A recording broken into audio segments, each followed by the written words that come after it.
Maya Angelou's luminous memoir opens with a childhood defined by displacement. At 3 years old, she and her older brother, Bailey, are sent by train from California to the rural, segregated town of Stamps, Arkansas, to live with their formidable grandmother, whom they call Mama. The world of Stamps is one of stark boundaries, where the legacy of slavery is a living presence and the threat from the white community is a constant, unspoken dread. Mama's General Store becomes the center of their universe, a haven of black community and resilience. Here, Maya first confronts her own sense of profound ugliness and alienation, believing her appearance marks her as an outsider even within her own family. Her salvation in these early years is her deep, unwavering bond with Bailey, whose loyalty and cleverness provide her only solace and shield. This fragile stability is shattered when, at age 8, Maya is sent to live with her glamorous mother in St. Louis. The vibrant, chaotic city offers a thrilling new life, but it turns monstrous when her mother's boyfriend rapes her.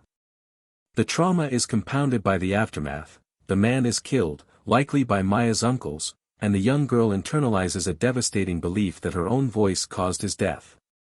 To protect those she loves from her poisonous words, she chooses a vow of absolute silence, retreating into a mute, observant shell. Returned to Stamps, she is a ghost of her former self, until Mama orchestrates a gentle intervention through the town's aristocrat, Mrs. Bertha Flowers. Mrs. Flowers becomes Maya's lifeline to a world beyond pain. This elegant, educated woman treats Maya with a respect she has never known, introducing her to the music of language. She coaxes Maya to speak not by demanding it, but by sharing literature, reciting poetry, and explaining that words must be tasted and heard to be truly alive. She gifts Maya books of poetry, igniting a passion that begins to melt the ice of her silence. Through Mrs. Flowers, Maya learns that her voice is not a weapon of destruction, but an instrument of beauty and power. This relationship marks the beginning of a long, arduous healing, where the act of reading and, eventually, speaking becomes a reclamation of self.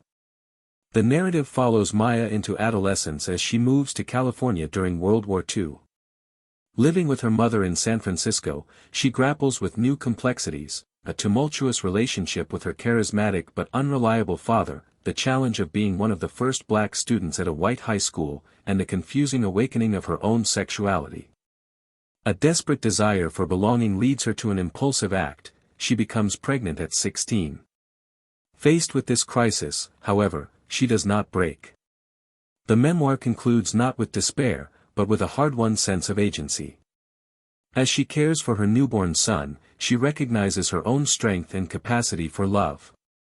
The cage of trauma, prejudice, and self-doubt is not fully dismantled, but she has found the key.